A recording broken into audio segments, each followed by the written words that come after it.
The gun pressed cold and hard against the back of Celia Cooper's neck, and the man holding it smelled of imported cologne and corruption. "Hand over the plates," Edmund Hargrove said, his voice smooth as polished silver, "and I will let you walk out of this press room with all your fingers intact." Celia did not move. Her hands rested flat on the compositing table, ink-stained and steady, and the fresh type she had set that evening spelled out the most dangerous truth anyone in the Arizona Territory had dared to print since the territory was carved out of the wilderness. She could feel the words beneath her palms like a heartbeat. Hargrove's land fraud. The bribed federal surveyor. The 3 homesteader families burned out of their claims. The 900,000 acres that would transfer to the continental Pacific Railroad the moment the forged deeds were filed in Tucson. "Mr. Hargrove," she said, and her voice did not shake even slightly, "you have made a serious miscalculation tonight." He pressed the barrel harder. Behind him, 2 of his hired men stood blocking the front door of the Redemption Courier's single-room office. The oil lamp on her desk threw their shadows large and ugly across the plank walls. "The miscalculation was yours, Miss Cooper," Hargrove said.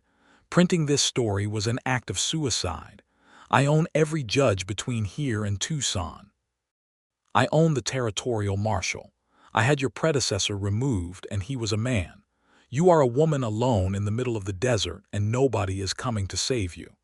That last sentence almost made Celia smile, because she had set 2 versions of the type that evening. One was here under her hands, and Hargrove would take it, and he would feel triumphant, and that triumphant feeling would be the most expensive mistake he ever made. The second version had left Redemption, Arizona 4 hours ago, folded inside a leather saddlebag strapped to the back of a horse, ridden by a man she had met exactly 11 days before, and trusted with her life in exactly 9 of them.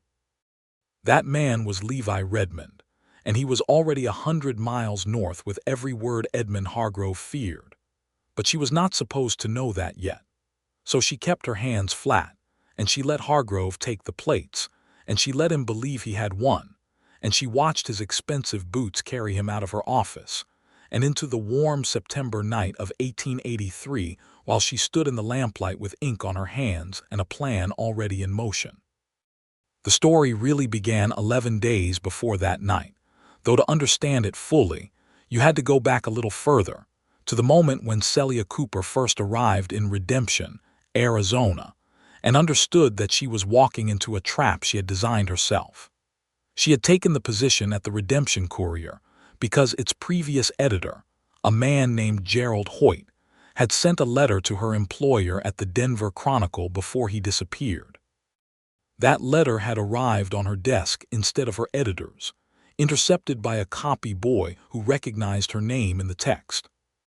Gerald Hoyt had written that something enormous was happening in Redemption, something involving the Continental Pacific Railroad and land that did not belong to them, and that he was afraid, and that if anything happened to him, someone should come and look at the account books of the Redemption Land and Title Company. Gerald Hoyt had vanished 2 days after writing that letter. His body was found 3 weeks later in a dry riverbed 6 miles outside of town, and the official determination was that he had fallen from his horse. Celia had read the letter 3 times. Then she had resigned her position at the Denver Chronicle, packed 2 trunks and her portable Corona printing press, and boarded the southbound train. She was 26 years old. She had been writing news since she was 17, setting type since she was 14 in her father's print shop in St. Louis. She could compose 600 words of clean copy in an hour, operate a Washington hand press, develop photographic plates with silver nitrate and collodion, and ride a horse well enough that 2 different cowboys had once told her she sat a saddle like she had been born in one. She had covered a mine collapse in Colorado, a labor riot in Kansas City, and an Apache negotiation in New Mexico, where she was the only correspondent present who had learned enough of the language to conduct an interview without a translator. She was not, by any reasonable definition, a woman who frightened easily. but stepping off the train in Redemption in late August of 1883, looking out at the single Main Street baking in the afternoon heat, the dust and the false-fronted buildings, and the men watching her with the particular calculating attention that men in small frontier towns reserved for women who arrived alone, she felt the distinct and familiar sensation of walking into a hidden motive that had not yet revealed its full shape. She had arranged in advance to take over the Courier, claiming she was sent by the paper's Denver-based financial backer, which was technically true. She had not mentioned that she was also conducting an investigation that could bring down one of the most powerful railroad men in the Arizona Territory. The Courier's office was on the east side of Main Street, wedged between a dry goods store and a harness maker's shop. It smelled of linseed oil and old newsprint and the particular dusty sweetness of the desert Southwest, and when she walked through the door with her cases, she felt something relax in her chest the way it always did when she was in a print room. This was her natural environment. This was where she was most herself. She was still setting the cases of type into their proper order when the front door opened, and a man filled the frame. He was very tall. That was the first thing she noticed, not in the way that made you feel small, but in the way that certain things in the natural world, certain rock formations and old trees, simply occupied their space with complete authority. He wore a battered brown hat, a working man's canvas coat despite the heat, and the kind of boots that had actually done the work they were designed for. His face was angular and weathered, jaw set with the kind of quiet tension that suggested a man who thought carefully before he spoke and meant exactly what he said when he finally said it. He had dark eyes, and they went immediately and directly to her face without taking the detour that most men's eyes made, and that told her something. "Miss Cooper," he said. "Yes. I'm Levi Redmond. I run the livery stable 2 streets over. Gerald Hoyt rented his horse from me." He paused. "I was the one who found him." Celia set down the type case she was holding and looked at him properly. "Come in and close the door, Mr. Redmond." He did. He removed his hat, which she noticed, and he did not sit down until she gestured to the chair across from her desk, which she also noticed. "Tell me what you found," she said. "The official report says he fell from his horse," Levi said. "That horse is still in my stable. She is a 15-year-old quarter-horse mare named Biscuit, and she has never spooked at a rabbit or a rattlesnake or a thunderstorm in 5 years of rental service. She did not throw Gerald Hoyt. What do you think happened?" Levi looked at her for a moment with those careful dark eyes. "I think you already know what happened, or you wouldn't be here. I think you came from Denver for a reason, and I think that reason has something to do with Edmund Hargrove and the Continental Pacific Railroad." Celia considered him. She was a woman who had learned, through necessary practice, to be guarded with strangers. Trust was a currency you spent carefully in frontier journalism, because the people who wanted to seem helpful were often the most dangerous of all, and she had been here less than 2 hours. But there was something in the direct steadiness of this man that was not the calculated openness of a practiced deceiver. She had interviewed enough liars to know the difference. "Yes," she said, "that is exactly why I am here." "Who else knows you've come to speak with me?" "Nobody," he said. "I have been careful." "Why?" she asked. "Why did you come to me at all? What is your involvement in this?" Something shifted in his expression, a tightening around the eyes that was not quite grief but lived in its neighborhood. "One of the families Hargrove burned out," he said, "was my foreman's family, man named Dario Vega, his wife, his 2 children. They had a 160-acre claim under the Homestead Act. They had been proving it up for 3 years. One morning last spring, Hargrove's men came and told them the land was Continental Pacific Railroad right-of-way. They said the deed was invalid. 2 weeks later, the house burned. Celia wrote nothing down. She listened. "The Vega family is living in a single room above the Chinese laundry on 2nd Street, Levi said. "Dario works for me now, which is steady pay, but that claim was their future. It was their children's future, and they are not the only ones. There are 2 other families, the Brennans and a widower named Santos." "I know about the Brennans and Santos," Celia said. "Gerald Hoyt documented them in the notes he left behind." I have copies. Levi's chin came up slightly. Hoyt left notes. He was careful. He sent copies to Denver before he disappeared. She met Levi's eyes steadily. I am going to need someone who knows this territory, someone who knows the people and the land and can move through it without drawing attention, someone Hargrove's people have not identified as a threat. She paused. Is that something you could do, Mr. Redmond? He was quiet for a moment. I can do that, he said, on one condition. What condition? You tell me everything, no partial information, no protecting sources from me. If we are doing this together, I need to know what you know and what you need. Because if Hargrove finds out what you're doing, the situation will become dangerous very quickly, and I cannot protect something I can't see the full shape of. It was, she thought, an entirely reasonable condition, and the fact that he had framed it as needing to protect her, rather than as a demand for control, told her something else about him. Agreed, she said. Sit down, Mr. Redmond. This is going to take a while. That first conversation lasted 4 hours. Outside, Redemption's single Main Street cycled through its evening routines, horses and wagons and the distant sound of the piano from the saloon 2 blocks north. Inside the courier's office, Celia laid out everything. Hoyt's notes, her own research from Denver, the suspicious pattern of land titles she had traced through territorial records, and the central piece of the puzzle, a forged federal survey that had redrawn the boundaries of the continental Pacific's right-of-way to include 900,000 acres of homestead land. Levi listened without interrupting. He asked questions that were precise and intelligent. He knew the territory's geography better than any map she had, and twice he corrected her assumptions about road routes and water sources in ways that turned out to matter enormously later. When she finished, he sat in the lamplight with his hat resting on his knee and was quiet for a long moment. You know that if this works, he said, Hargrove will not accept it quietly. No, she agreed, he will not. And you're doing this anyway. Gerald Hoyt is dead, Celia said. Dario Vega's children don't have a home.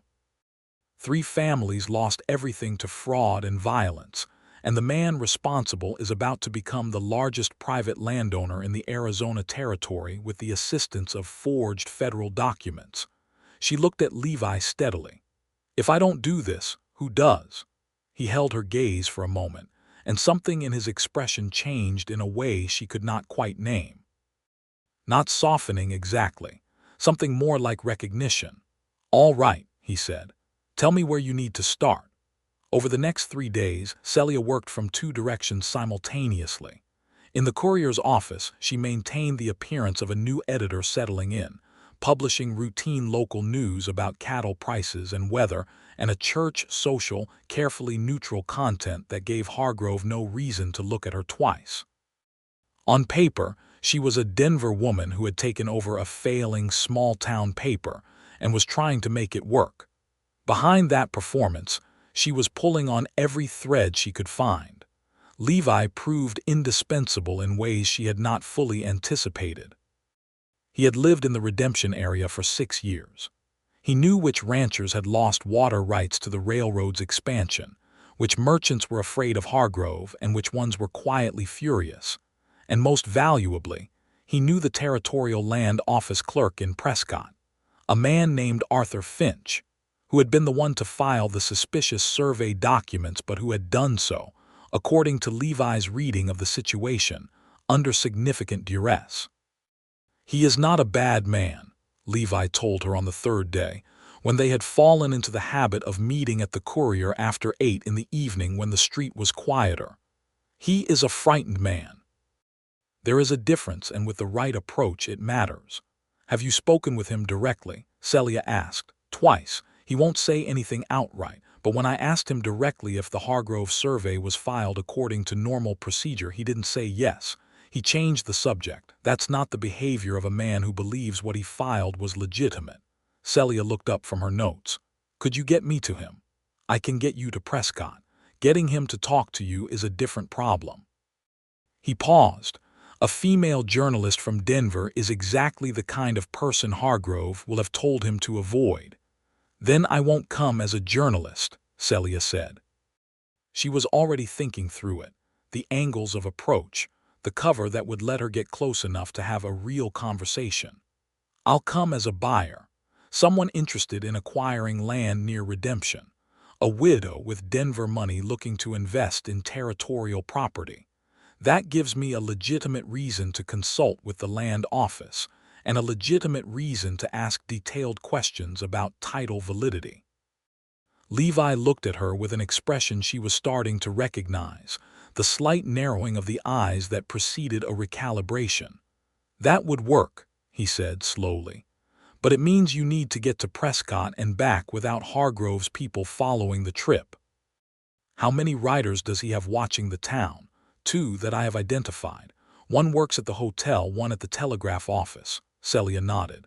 "Then we leave before dawn and take the southern route through the Bradshaw Range. It adds 4 hours to the journey but keeps us off the main road." He looked at her again with that expression. "You know the Bradshaw Range?" "I rode it twice during the Apache Treaty coverage in 1881, she said. "I have a decent memory for terrain." There was a pause, and then something that was almost a smile moved across his face, brief and genuine. "You are not at all what I expected," he said. "What did you expect?" He appeared to consider this seriously. "A city woman," he said. "Someone who would need considerable looking after. And now, he said, "I think you are considerably more dangerous to Hargrove than he realizes." Something warm and electric moved through Celia at that, a sensation she recognized and was not entirely pleased to recognize, because she was in the middle of the most important investigation of her career, and falling into any kind of feeling for the tall, serious man across her desk was the sort of complication she did not need. She looked back down at her notes. "We should leave Thursday at 4 in the morning," she said. "Dress plainly. No courier association." "I'll have the horses ready," he said. They rode to Prescott in the gray pre-dawn quiet, following the trace through the Bradshaw Mountains that Celia navigated partly from memory and partly from a hand-drawn map she had made the previous evening, extrapolating from the topographic survey records she had obtained from the territorial archives. The mountains in the early morning were beautiful in a way that felt actively dangerous, sheer dark rock and the smell of juniper, and the enormous sky turning from deep blue to gold in stages. And she was very aware, in a way she had not been in the focused urgency of the previous days, of riding beside Levi Redmond in the particular intimacy of an early morning where the whole world was still, and the distance between two people on horseback could feel very small. He rode well. She noticed that, the easy authority of a man who spent real time in the saddle, not the stiff performance of a man who wanted to appear comfortable. He noticed things, his eyes moving across the terrain with a quiet alertness that was not anxiety but genuine attention.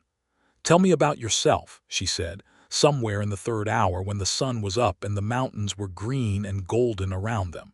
He glanced at her. "What do you want to know?" "Anything. We've spent 3 days working together and I know your professional history but not anything else." He was quiet for a moment in the way she was learning meant he was deciding what to offer, not concealing but organizing. "I grew up in West Texas," he said, "near the Pecos River. My father ran cattle. I rode for 3 different outfits before I settled here, came through Redemption 6 years ago during a drought and stayed because the livery work was steady and the area suited me." "You didn't want a ranch." "I wanted to," he said, "until I watched 3 hard years take everything my father built and leave him with nothing. The cattle business is brutal in a drought year. The livery is steady regardless of rain." A pause. "I have been saving, though. I have enough to consider a small spread." The right land, something manageable. Celia thought about that, about the quality of steadiness in him, the patience, the way he built things carefully. "What happened to your father's ranch?"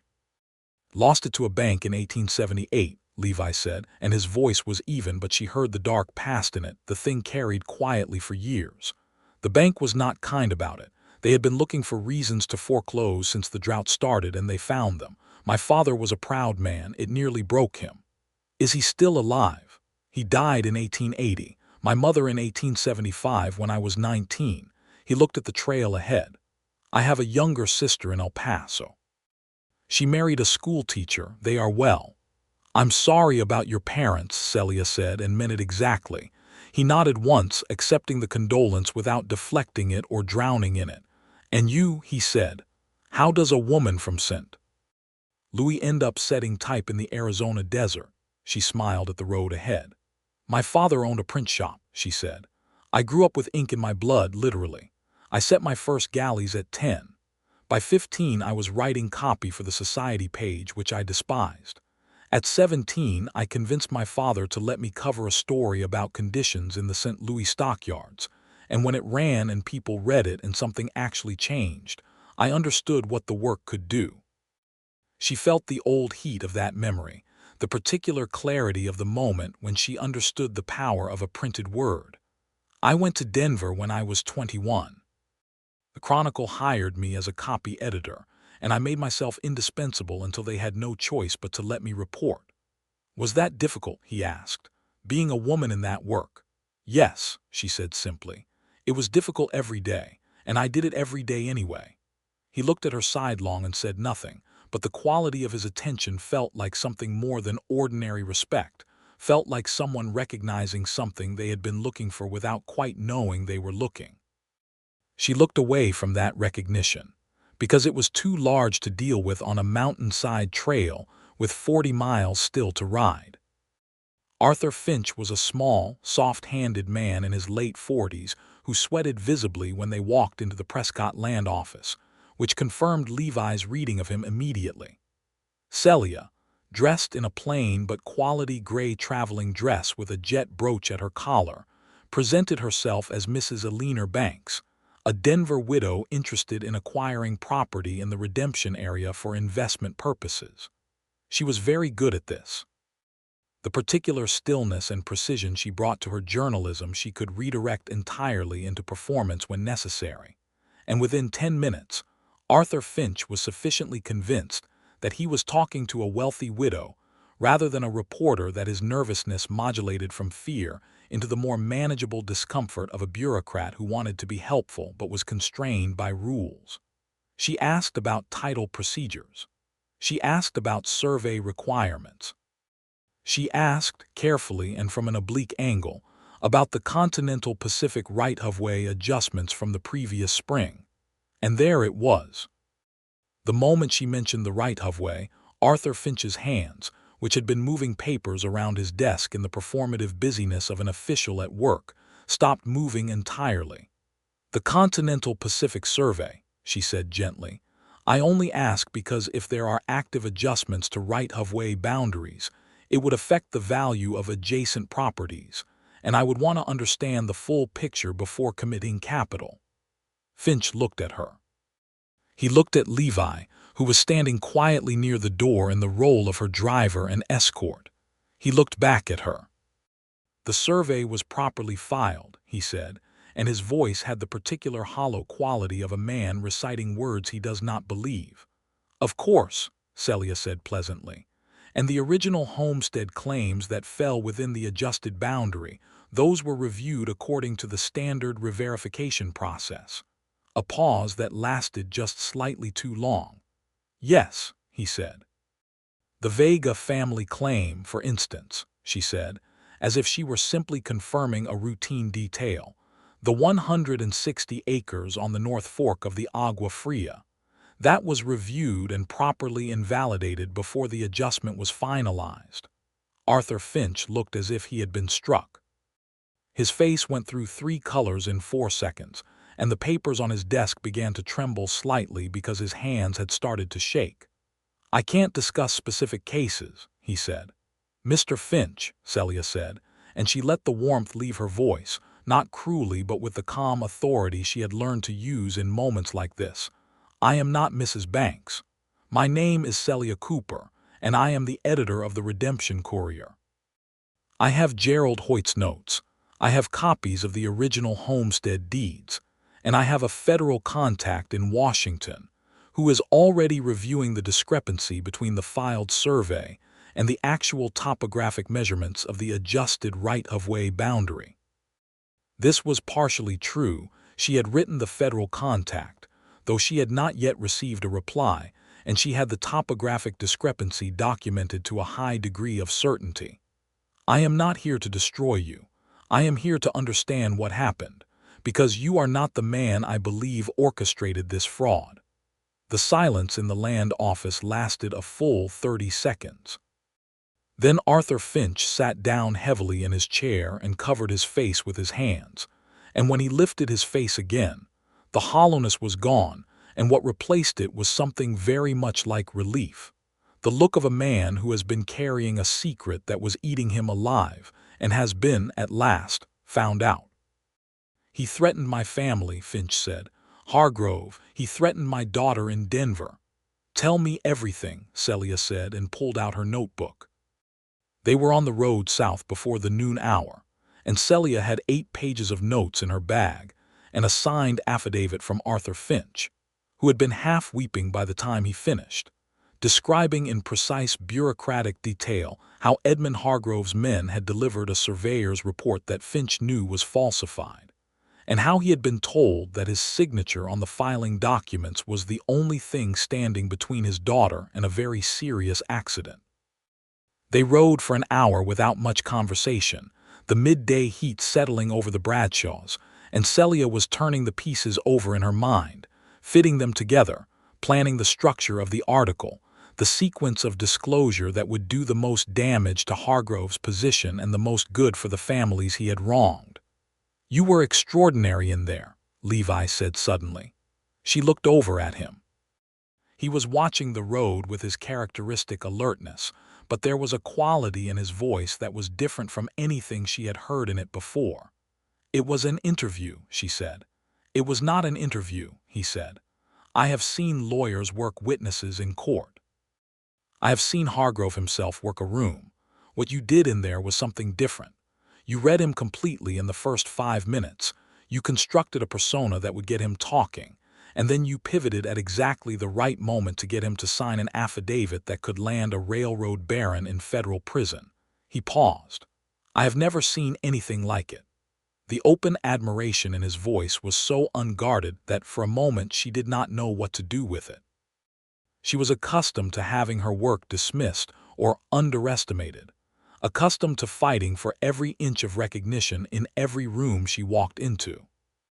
This man, this rugged and capable man who had absolutely no reason to be anything other than honest with her on an empty mountain road, was looking at her as if she had just done something genuinely remarkable. "Thank you," she said, and meant it more than she had meant a thank you in a long time. He held her gaze for a moment, and then something shifted in his expression, something moving through those dark eyes that she recognized, that she had been recognizing in herself for days, a pulling toward feeling that was simultaneously wonderful and terrifying. He looked back at the road. She looked back at the road. They rode in silence, but the silence had changed.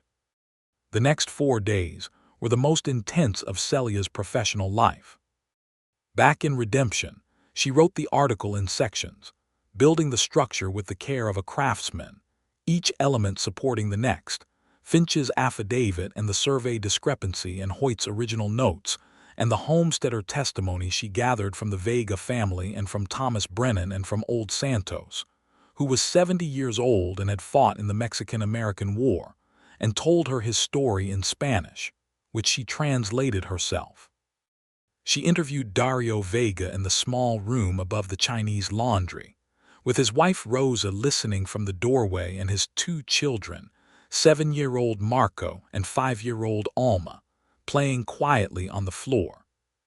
Dario was a quiet man who chose his words with precision, and what he described, the morning the railroad men came, the papers they claimed made his deed invalid, the 2 weeks of warnings, and then the night the house burned while his family escaped into the desert in their nightclothes, was one of the most controlled and therefore most devastating accounts Celia had ever transcribed. Levi had come to that interview with her, and she watched him from the corner of her eye as Dario spoke, watched the jaw set and the hand still, and the quality of controlled fury that a man of genuine character directs inward when he is in the presence of someone else's pain and cannot immediately remedy it. After the interview, walking back to the Courier in the late afternoon, Levi said quietly, "Every word of that was the truth." "I know," Celia said. "When this runs," he said, "Hargrove is going to know it's you immediately. Yes, he will move against you. Yes." He stopped walking. She took 2 more steps before she realized it and turned back to look at him. He was standing in the dusty street with the late afternoon light behind him and something urgent and very unguarded in his face. "I need you to take this seriously," he said. "Not as an abstract threat, as a real one. Gerald Hoyt is dead. Hargrove is not a man who stops at warnings." "I know that," she said. "I have known that since Denver." "Then you need a plan for what happens after the story runs. Not just the story, what you do, where you go, how you stay safe." She looked at him for a long moment. The urgency in his voice was not the managing urgency of a man who thought her reckless and wanted to control her actions. It was the raw, urgent tone of a man who was afraid of losing something specific, and that distinction mattered enormously. "I have a plan," she said, "but I need to tell you about it because it involves you." He held very still. "Tell me." "I'm going to print 2 full sets of the story," she said. 2 complete plate sets, 2 print runs. The first set stays in the Courier office, visible as the set Hargrove will come for if he finds out the story is coming. The second set I need you to take to Tucson the night before I run the story. The territorial newspaper there, the Arizona Weekly Citizen, their editor is a man named John Wasson. He was a friend of Gerald Hoyt's. If you deliver the plates and the full set of documents, he will publish simultaneously. Even if Hargrove takes my plates, even if he burns this office to the ground, the story will be in print in Tucson before he can stop it, and once it's in Tucson, it will be on the wire to Denver and San Francisco within hours. Levi was very quiet for a moment. "That's why you're not afraid of him taking your plates," he said. "You're expecting him to take them." "I am counting on it," Celia said. "I want him to feel like he has won. I want that feeling to be what he is experiencing when the news arrives that it has already run in Tucson." Another silence, longer this time, and in it she could see him processing not just the operational plan but the intelligence and the precision of it, the way it used Hargrove's own certainty against him. His expression moved through something she watched closely, the initial surprise giving way to a deep and unmistakable admiration, the kind that had nothing to do with condescension and everything to do with genuine recognition. "You planned this from the start," he said, "before you even arrived in Redemption." "I planned the 2-plate strategy from Denver," she confirmed. "I needed to be here to know who to trust for the delivery. And you trust me." It was not quite a question. "I trust you," she said, and the simplicity with which she said it, without the usual careful hedging of a woman who had learned to guard herself, surprised even her. They stood in the dusty street with the afternoon light going golden around them, and Levi Redmond looked at Celia Cooper with an expression that was not at all complicated. That was, in fact, the least complicated thing she had seen on a man's face in years, and she felt it land in the center of her chest like a struck chord. "I'll go to Tucson," he said. "Tell me when." What she did not tell him, what she kept carefully to herself in the days that followed, was how often she thought about him when he was not there. She was a woman who had organized her life around her work because the work was important, and because attachment was a liability in her profession, in her experience, in the world as she had found it. She had watched her mother shape herself around her father's life, and she had decided, at an age young enough to be formative, that she would shape herself around her own. That decision had served her well. It had also meant a certain loneliness that she had, on the whole, chosen not to examine too closely. Levi Redmond made that decision harder to maintain. He was not loud about what he felt. He did not press or pursue or make declarations. He showed up when he said he would and did what he said he would do, and in the moments between the work they talked, really talked, in the way that required both people to be genuinely present and genuinely honest. and she found that those conversations were the part of the day she looked forward to most. On the sixth evening, sitting in the courier office with the week's routine issue set and the real article three-quarters written, he had brought food from the Chinese restaurant on 2nd Street, telling her she had not eaten since morning, and that this was strategically unsound for someone who needed to think clearly. She had laughed at that, a real laugh, unguarded, and he had looked at her with the expression she was beginning to understand was his version of absolutely undisguised feeling. "Tell me something you've never told anyone," she said, surprising herself. He considered it seriously in the way he considered everything. "When I found Gerald Hoyt," he said, "in the dry riverbed, I knew immediately it wasn't an accident. I knew it. And I didn't say anything to anyone for 3 days because I didn't know what to do with it. I was afraid." He met her eyes. "That is not something I say easily. But I was afraid, and I wasted 3 days, and a man was already dead, and nothing I did with those 3 days changed that, but I have thought about it every day since." Celia set down her chopsticks.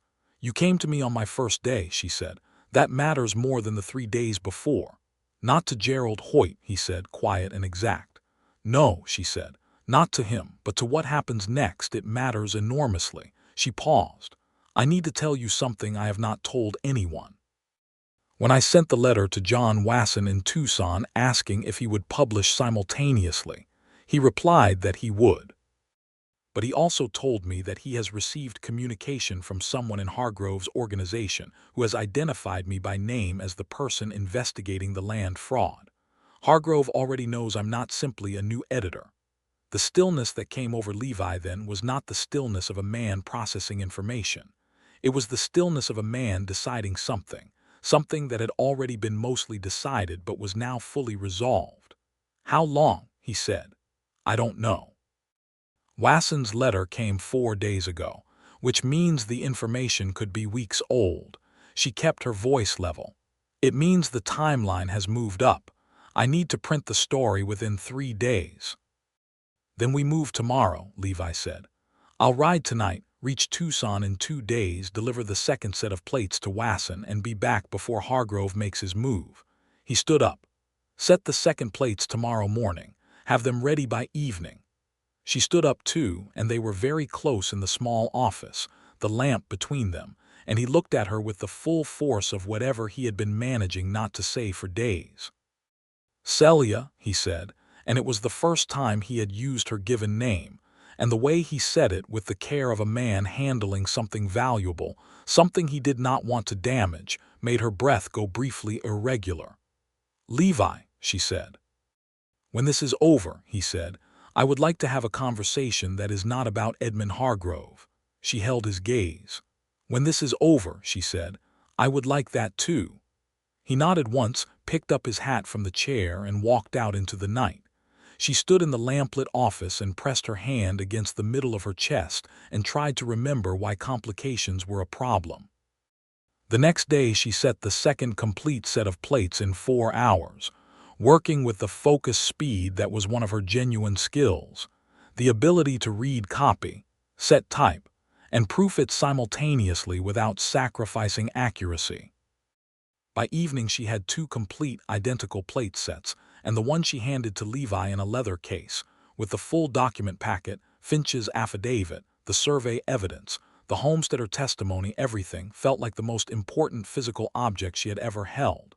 He took it without ceremony, tucked it into the saddlebag he had already prepared, and stood for a moment in the doorway of the courier with the evening's blue light behind him.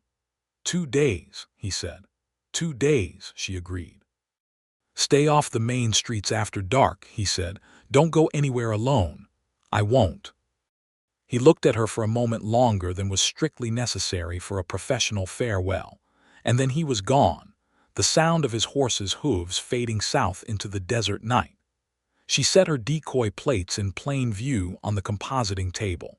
She wrote a deliberately visible version of the article's headline on a paper she left on her desk, bait for anyone Hargrove might send to look through her window. She locked the back door and slept on the small cot in the storage room with a Colt single-action Army revolver she had purchased in Denver and knew how to use, loaded and near her hand. The next 2 days felt very long. She published nothing incendiary, maintained her neutral editor performance, spoke to 3 local advertisers about rates, and conducted a mundane interview with the town's new sheriff about cattle rustling, all while watching the street with the careful peripheral awareness of a woman who had been told her name was known, mapping Hargrove's men and their patterns, assessing the shape of what was coming. On the second evening, an hour after dark, the door to the Courier opened and Edmund Hargrove walked in. He was not what she had expected. She had built him in her imagination from his documented actions, from the burned houses and the forged deeds and the threatened bureaucrat, as something brutish and obvious, the way powerful men who used violence were often depicted, large and loud and crude. Edmund Hargrove was none of those things. He was 60, slim, well-dressed in the Eastern manner, with silver hair and the kind of face that could be called distinguished, the face of a man who sat on civic boards and donated to churches and was never suspected of anything because he did not look like someone who would do the things he had done. He came in alone, which surprised her, and then she saw the 2 men taking positions outside her door and understood that alone was relative. "Miss Cooper," he said pleasantly, looking around the office with the assessing eye of a man who made acquisitions, "I understand you have been doing quite a lot of research." She was standing at her compositing table. She kept her hands flat, as noted earlier, and she let him say what he had come to say, and she let him take the plates. The gun was brief. The ultimatum was thorough. The triumph in his voice as he left was unmistakable. And she stood in the lamplight afterward, listening to his carriage move away down the street, and she was not shaking, and she was not afraid, and she was thinking about Levi, somewhere on the road between Redemption and here, having already handed those plates to John Wasson 2 days ago. She thought about Levi a great deal over the next 20 hours, which were, arguably, the most uncertain of the entire operation. She knew the plan was sound. She knew the plates were in Tucson. But the period between Hargrove's false victory and the arrival of the published story was a window of genuine danger, because a man who believed he had silenced a threat might not feel obligated to leave the silence undisturbed. She was methodical about her safety. She did not stay at her usual residence. She slept those 2 nights in the home of Rosa Vega, who had offered immediately, and with a fierce, quiet anger that told Celia something important about what this family had in their hearts.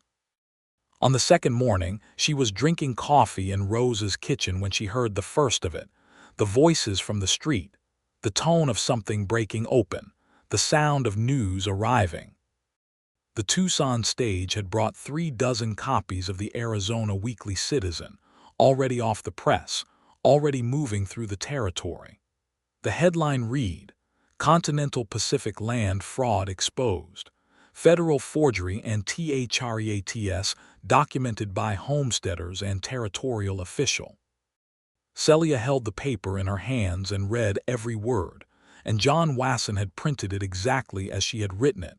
Not a word changed, every document cited, every name named, and she felt something that she had rarely let herself feel in her professional life, something very close to satisfaction. It was, of course, not over. Hargrove's first response was rage, his second was legal action, and his third was a move that she had partially anticipated and partially not, an attempt to have her arrested on a fraudulent charge of theft of proprietary railroad documents, a charge that was not remotely supportable but that was designed to intimidate and delay. The territorial marshal, the one Hargrove claimed to own, arrived at the Courier's office with 2 deputies at 10 in the morning. Levi arrived at 10:15. He had ridden through the second night.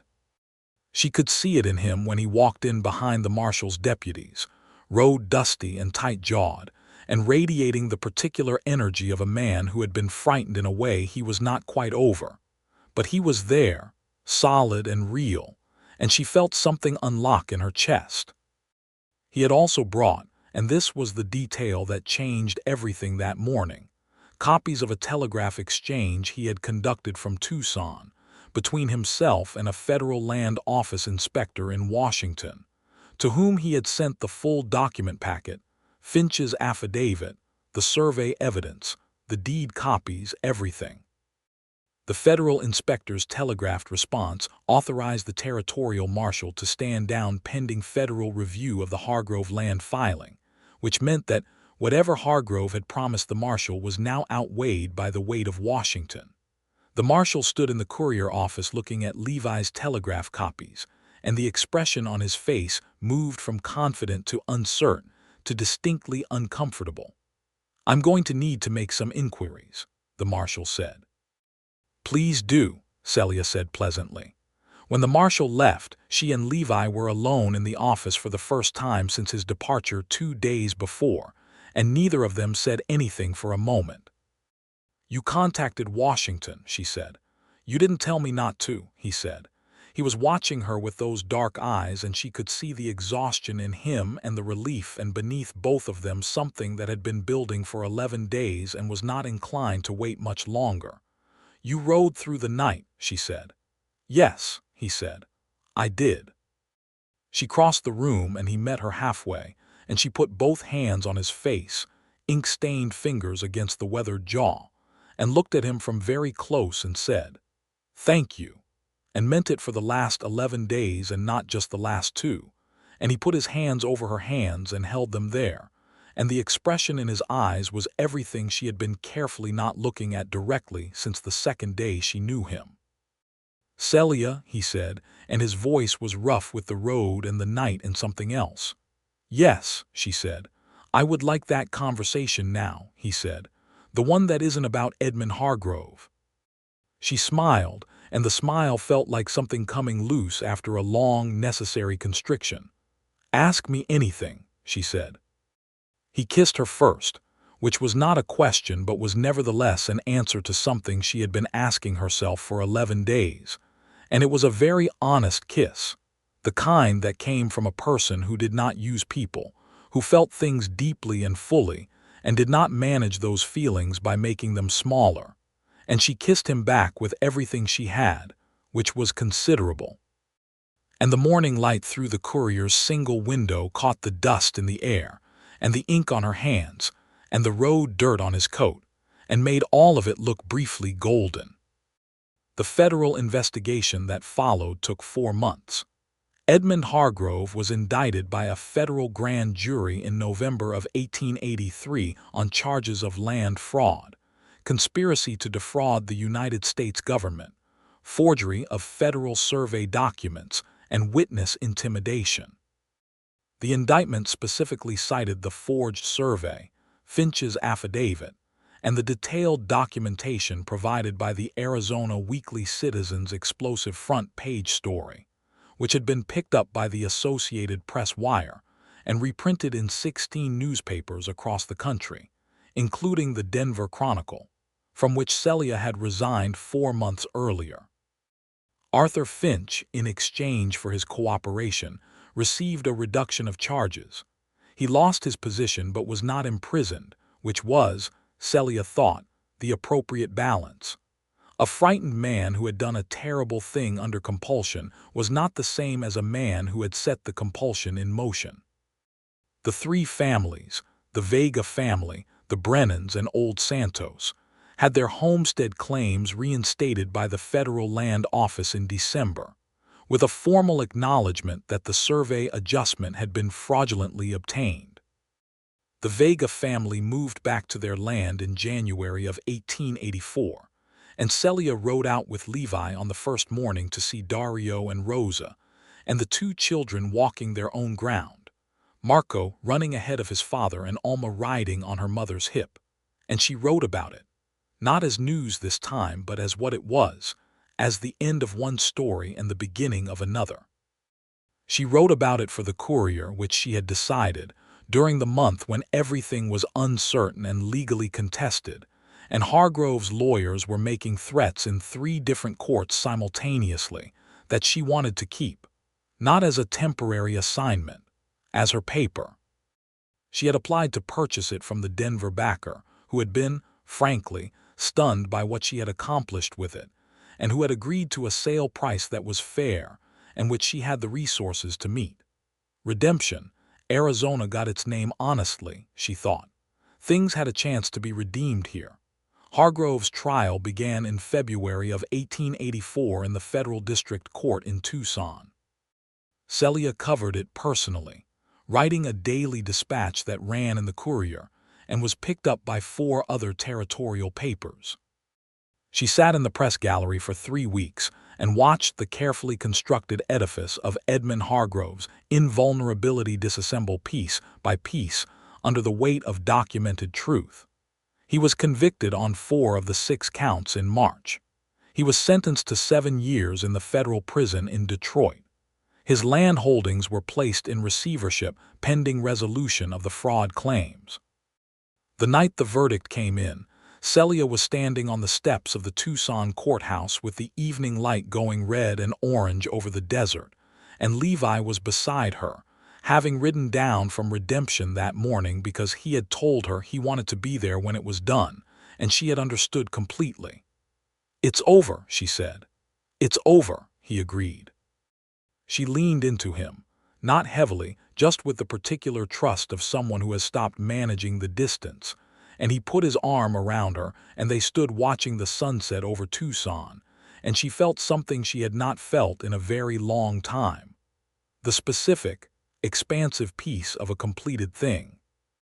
Over the following months, the spring and summer of 1884, Celia and Levi moved through the particular dance of 2 people who had met under extreme circumstances and were now discovering each other in ordinary life, which was, in its own way, the more honest and more revealing test.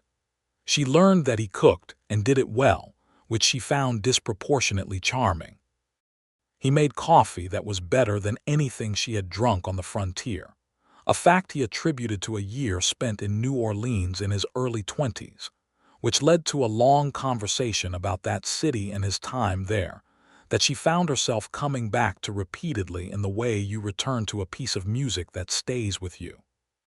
He learned that she was a genuinely terrible card player, not because she lacked the analytical ability, but because she was constitutionally unable to maintain a deceptive face when she was holding good cards, which struck him as specifically funny given her demonstrated ability to perform elaborate deceptions in professional settings.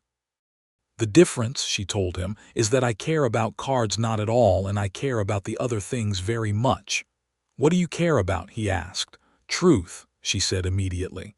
"The actual, documented, verifiable truth, and the people who are harmed when powerful people decide the truth is inconvenient."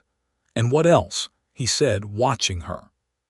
She looked at him over her coffee cup in the Courier's back office, where they spent most evenings now in an arrangement that the town of Redemption had collectively decided was entirely their business, and she felt the particular warmth that had become so constant she had stopped noticing it the way you stop noticing the weight of clothing, until the moment you became aware of it again.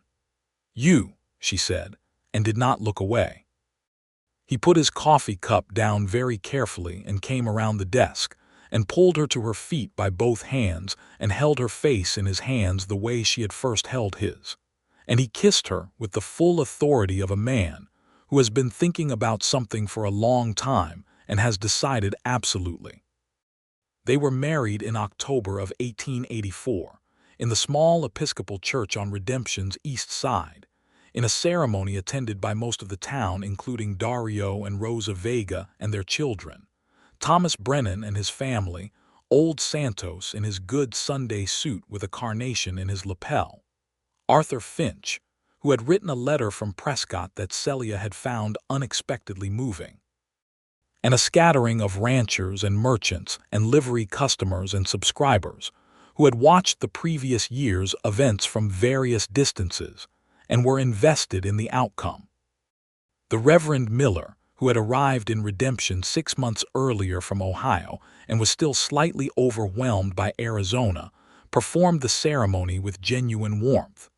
Rosa Vega, who had become Celia's closest friend in the months since the investigation, stood at her side as her witness. Dario Vega stood at Levi's. Celia wore a dress she had ordered from Denver, deep blue silk with ivory trim, not white, because she had chosen it for herself and not for convention. And Levi wore his best suit and had gotten a haircut and looked, she thought, exactly like himself, which was exactly what she wanted. When the Reverend reached the part about speaking now or forever holding your peace, there was a moment of genuine communal tension, because everyone in Redemption had read the Courier for the past year and understood that Celia Cooper had made serious enemies. But nobody spoke, and Reverend Miller continued, and Celia and Levi looked at each other with the particular knowledge of two people who had faced something genuinely dangerous together and come out on the other side. And when he said "I do," it was the simplest and most absolute two words she had ever heard from him. And when she said "I do," it was everything she had. They had a wedding supper at the town hotel, which had changed hands since the previous year, the new proprietor having no association with Hargrove's network. And after the supper there was dancing in the street. Someone produced a fiddle and someone else a guitar. And old Santos danced 3 numbers with Rosa Vega, while Dario watched with the indulgent expression of a man deeply secure in his marriage. And Alma Vega fell asleep against her father's knee at 9 o'clock. And little Marco attempted to teach Reverend Miller a dance step that the Reverend executed with more enthusiasm than skill. And Celia danced with Levi in the October night air, with the stars enormous overhead the way they only got in the desert, and she thought that happiness was a strange and specific thing, nothing like how she had imagined it when she was 20, and deciding that she preferred work to risk, but completely real, completely hers. The house they had begun building in August was ready in November, a solid 2-story frame house on the north side of Redemption, close enough to the courier office that Celia could walk there in 4 minutes, and far enough from the main street that the evenings were quiet. Levi had been involved in every detail of its construction, doing a significant portion of the work himself, and the result was a house that felt like it had been built by a man who thought carefully about what a life lived in a space would actually require, with good light and a generous kitchen, and a study with built-in shelves that Celia spent her first week filling with the books she had been shipping west from Denver by installment since she decided to stay. She was happy in the study. She was happy in the kitchen, watching Levi navigate a cast-iron stove with the same focused competence he brought to everything. She was happy in the evening when they sat reading on opposite sides of the parlor, occasionally sharing a passage, occasionally not saying anything for an hour, the kind of comfortable silence that is its own form of intimacy. She wrote. The Courier grew.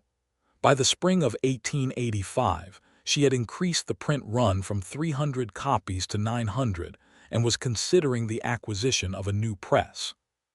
She hired a compositor named Billy Torres, 16 years old, the son of a local rancher, whom she began teaching to set type and proof copy with the same focused attention her father had given her, understanding as she did it that this was a form of transmission, of passing forward. She covered the news of the territory with the same rigor she had always applied, the Apache situation to the south, the growing labor tensions in the mines, the coming of the railroad to areas that had previously been beyond its reach, and the complex changes that followed, good and devastating in simultaneous ways.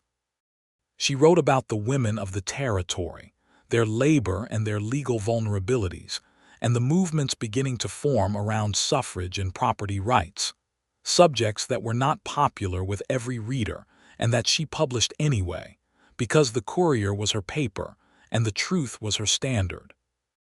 She heard from John Wasson in Tucson regularly, a professional friendship that had become warm and genuine.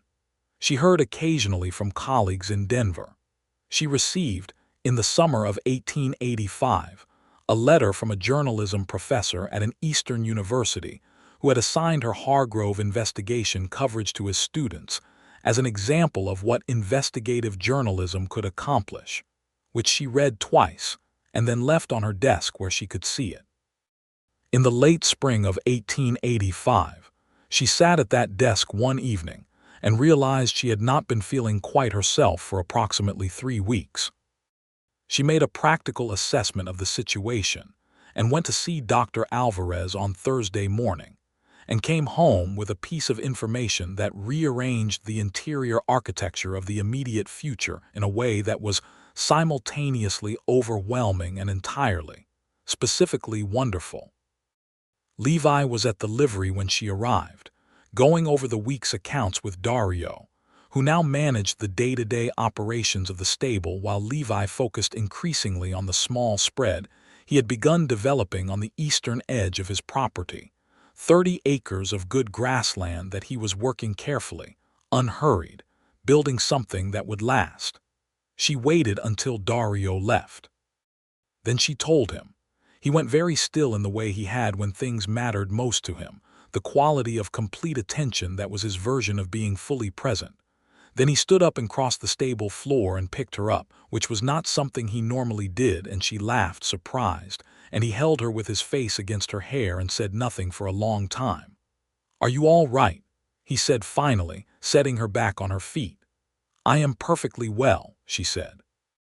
"I am in fact extraordinary." "You are," he said with absolute sincerity. "You always are." She cupped his face in her hands, the familiar gesture that had become their private language of complete honesty, and he covered her hands with his, and they stood in the sunlit stable with the smell of hay and horses around them, and she thought, "This is the whole life, the work and the truth and the man who sees me fully and loves what he sees." Their son was born in December of 1885, a healthy, emphatic boy who announced his arrival at length and continued to make his opinions known through the subsequent weeks with considerable vigor. They named him Gerald for Gerald Hoyt, because Celia had thought about it and Levi had agreed immediately without requiring explanation, because he understood the kind of person she was and why that honoring mattered. Gerald Redmond was a dark-eyed baby who grew quickly and looked, from his first week, startlingly like his father, which amused Celia greatly, and seemed to fill Levi with a quiet, steady wonder that she found, in all its unguarded completeness, the most beautiful thing she had ever observed. Billy Torres, her compositor, turned 17 and then 18, and was by 18 the best typesetter in the territory outside of Tucson.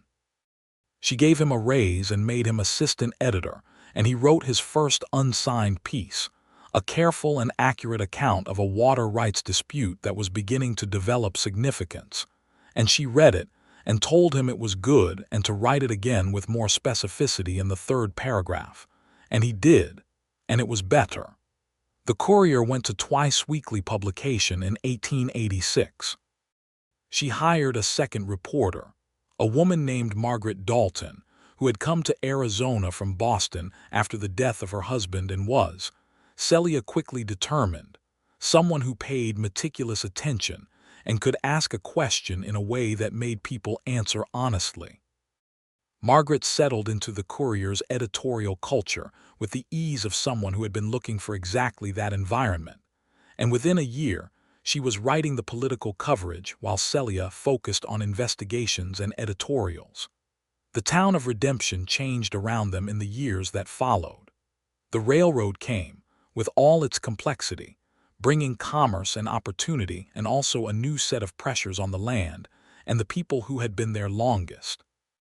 Celia wrote about all of it, the good and the hard, without flinching and without pretending that the frontier was simple or that progress was without cost. The Vega family's land flourished. Dario built a proper barn in 1886, and Marco, growing fast, became the kind of young ranch hand who knew exactly what he was doing before he was 12. Old Santos died peacefully in the summer of 1887 at the age of 74, in his own bed on his reinstated claim, which was, Celia wrote in his obituary, exactly the death the legal system had tried to steal from him by stealing his land, and she was proud of that sentence. The Brennan family expanded their claim and had another child, and Thomas Brennan began serving on the Redemption Town Council, bringing with him the particular authority of a man who had fought for what was his and won. Edmund Hargrove served 5 of his 7 years in the federal prison in Detroit. He was released in 1889, older and diminished, and returned to the East. His railroad holdings had been substantially reduced during the receivership proceedings. He was not, by any definition, ruined, because the kind of wealth he possessed had built-in redundancy, but he was significantly less powerful, and the name Hargrove had acquired an association in territorial newspapers, and beyond that followed him. He made no further moves in Arizona. He was, in the language of journalism, a finished story. Celia did not write about his release. There were other stories now, and she was not interested in giving him more space than he had earned. In the spring of 1888, she discovered she was expecting again. Gerald was 2.5, talking constantly in the determined way that suggested a future career in either law or journalism, and she was pleased and unsurprised by the continuation, having understood since Gerald's birth that she had apparently always wanted more than the solitary life she had built for herself pre-redemption. This time it was a girl, born in November of 1888, bright-eyed and vocal from the beginning, and they named her Clara, which was Levi's mother's name, and which seemed to mean more to him than anything else they could have chosen. Clara Redmond turned out to have her mother's mind and her father's steadiness, a combination that Celia observed with the specific delight of someone watching something excellent come into being. She could read by 4 and set type under Celia's supervision by 7, standing on a step stool at the compositing table and carefully placing each letter with the concentration of a jeweler. Levi's small ranch grew. He had 40 acres in operation by 1887, 60 by 1890, running a small but healthy herd with Dario's help and the methodical patience that characterized everything he did. He told her one evening with the slight self-awareness of a man taking honest stock, precisely as happy as he had expected not to be, having spent his early adult years preparing himself for a life that would be adequate rather than extraordinary. She looked up from the manuscript she was editing. What made you expect not to be happy? He considered this in the way he considered everything. After my father lost the ranch, he said, I think I decided without quite knowing I decided it that wanting things was how you got hurt. If you kept your expectations small enough, failure would cost less. She set down her pen. And now, he said, I appear to have made an enormous number of large investments in things I could absolutely not survive losing, and I find I am not afraid of that. I'm not sure how that happened. I have a theory, she said. Tell me. She crossed to the chair where he was sitting and sat on the arm of it, and he automatically put his arm around her in the way that had become so habitual neither of them noticed it consciously. You found that the big risk paid, she said. When everything was on the line and you made the choice to ride for Tucson with those plates, you bet everything and it came through. And it taught you something your father's story couldn't teach you. That risk is not always loss. That sometimes the big thing works. He was quiet for a moment. That's probably accurate, he said. He tilted his head to look at her. You always know where the mechanism is. Occupational hazard, she said. I look for the mechanism in everything. Does that include me?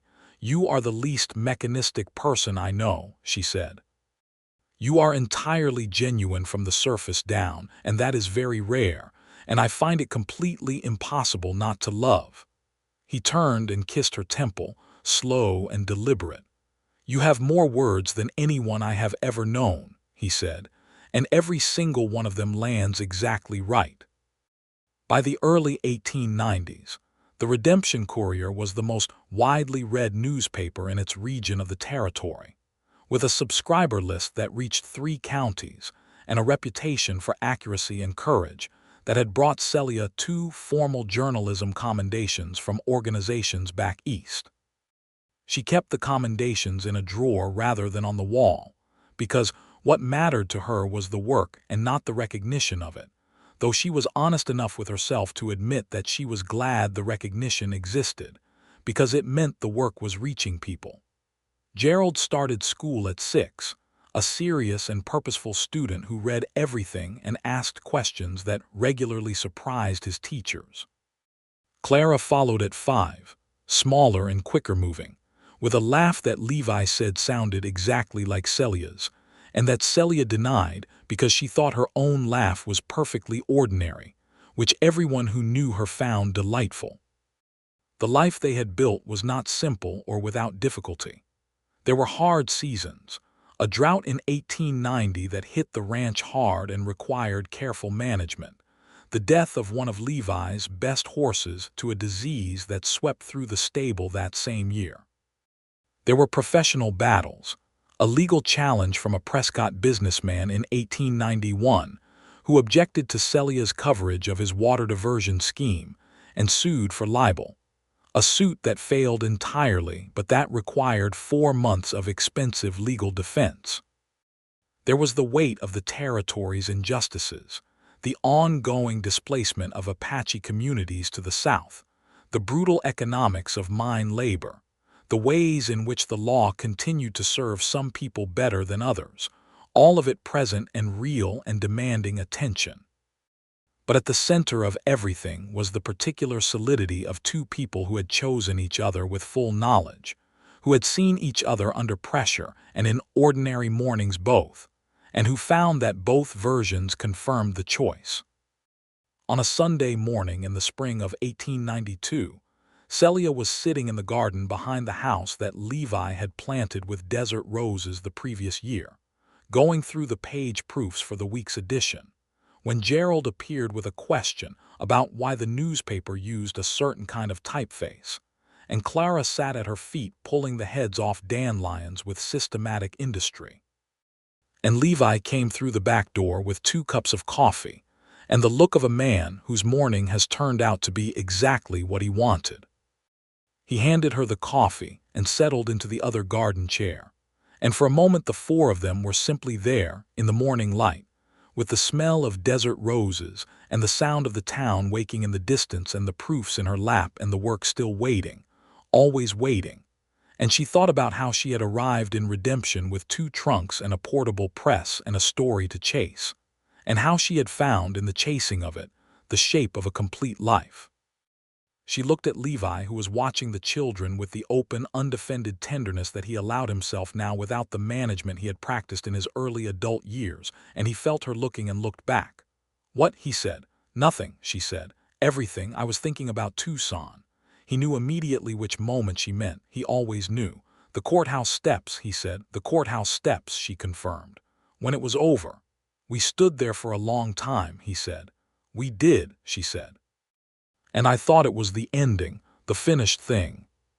She looked at Gerald, who was now asking his father something about the garden, the quick, bright questions of a 7-year-old with a mind that needed feeding constantly. She looked at Clara, who had accumulated a pile of dandelion heads and was examining them with scientific seriousness. She looked at the house behind them, the solid frame house that Levi had built with his own hands. "It wasn't the ending," she said. "No," Levi agreed. "It was the beginning." She reached across the space between their chairs and took his hand, ink-stained fingers and weathered ones interlinked, the 2 things they were most essentially, the journalist and the steady man, the truth-teller and the truth-holder. "I would do it again," she said, "all of it, every day of it." He lifted her hand and kissed the back of it, the simple gesture of a man who had given up performing his feelings and simply allowed them to exist. "So would I," he said, "every single day." The proof sat in her lap in the spring morning. The Courier's press would run on Tuesday. The week's front page would cover the new territorial school funding proposal, a story with implications for every family in the region, a story that needed telling accurately. There was always a story that needed telling. There was always work. But today was Sunday, and the garden was blooming, and Gerald was now chasing Clara around the rose bushes with some purpose that remained unclear to the adults, but evidently very clear to both of them. And Clara's laugh rang out exactly as Levi said it always did. And Celia Cooper Redmond, journalist and editor and mother and wife, sat in the morning light with her hand in her husband's hand, and let the work wait while the life, the full and specific and improbable and completely real life, unfolded around her in the spring. She had come here for the truth, and she had found it, all of it, every word.